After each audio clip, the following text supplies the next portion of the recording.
जो कोई गल होंदी है सब नाल पहले गुस्सा आंदा बंदे नूं।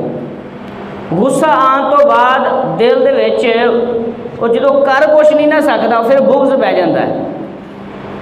लै पुत्र दाल थले आ फिर तेरा मैं दसांगा, तू मेरे टेटे चढ़, तू भी तो आना ही है मेरे को, चंगा चल जो आया तो फिर वेखांगे।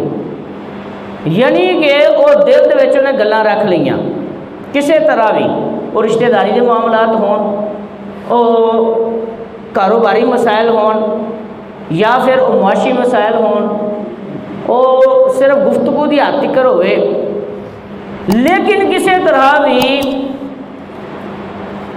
अपने भरा दे बारे मुसलमान भाई दे बारे बुग्ज रख लिया दिल दे विच।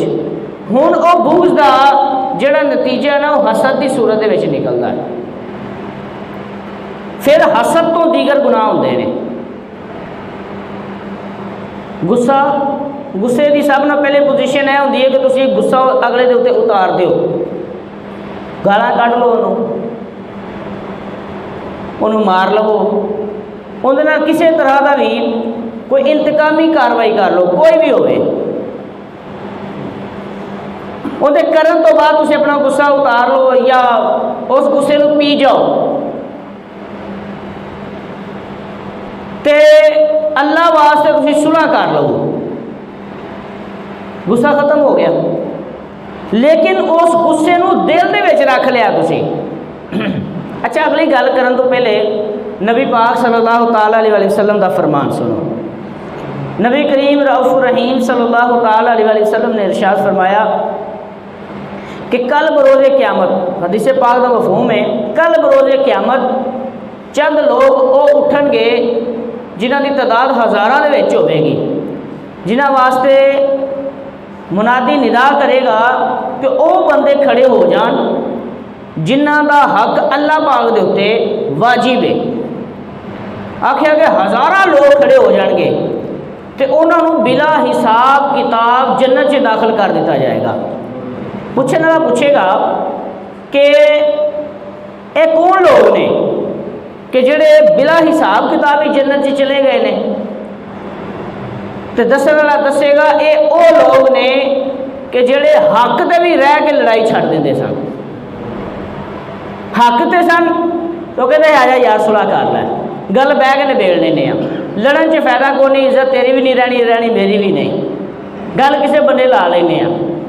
इंतकामी कार्रवाई नहीं करता, उन्होंने जड़ा गुस्सा है ना, जड़ी वो लड़ाई है ना, उन्होंने उस टाइम वो पी जाता है, वो खत्म कर देता है, किसी तरीके भी खत्म करता है। हक ते रहंदे होया ही झगड़ा छड़ दे बंदा, इरशाद फरमाया बिला हिसाब किताब जन्नत च। अल्लाह अकबर कबीरा। लेकिन सब नालों पहली पोजीशन तुहाडा गुस्सा है। अगर तुसी जिन्ना गुस्से के उत्ते कंट्रोल करोगे, दीगर चीज़ां जड़ियां ने वो खत्म होंदियां जाणगियां। अगर तुहाडा गुस्से के उत्ते काबू ना रहा, गुस्सा ही तुहाडे उत्ते गालिब आ गया, तुसी इंतकामी कार्रवाई करने की कोशिश की, हुंदा है जे कोई आम गल नहीं है, असीं मुआशरे का हिस्सा हाँ। असीं भी कहने कि तू अपने बाजू जड़ा है ना वो अपना लै, तो असीं अपने तीर अजमा लेने, फिर वेखने मैदान च निकल के की बनता है।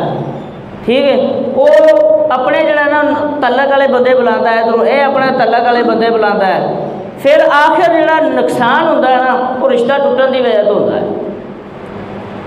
ज़ाहरी तौर पर माली नुकसान भी कई बार होता है, अगर बंदा थाने कचहरी के चक्कर लावे तो माली नुकसान भी होता है, ज़ाहरी तौर के उत्ते हाथापाई हो तो जिसमानी नुकसान भी होता है। लेकिन उस तो बाद जड़ा मुस्तकिल नुकसान चलता है ना, वो तुहाडे रिश्तेदार नालों जुदा हो जाना है। जड़ा माली नुकसान नालों भी वड्डा है, जिसमानी नुकसान नालों भी वड्डा है, हर चीज़ नालों भी वड्डा है।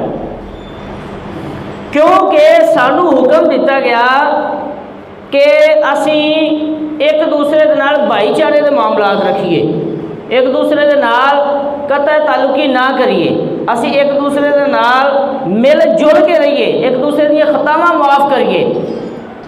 तो वो गुस्से की वजह तो जो फिर मामलात होंदे ने ना वो बड़ी दूर तक जाते हैं।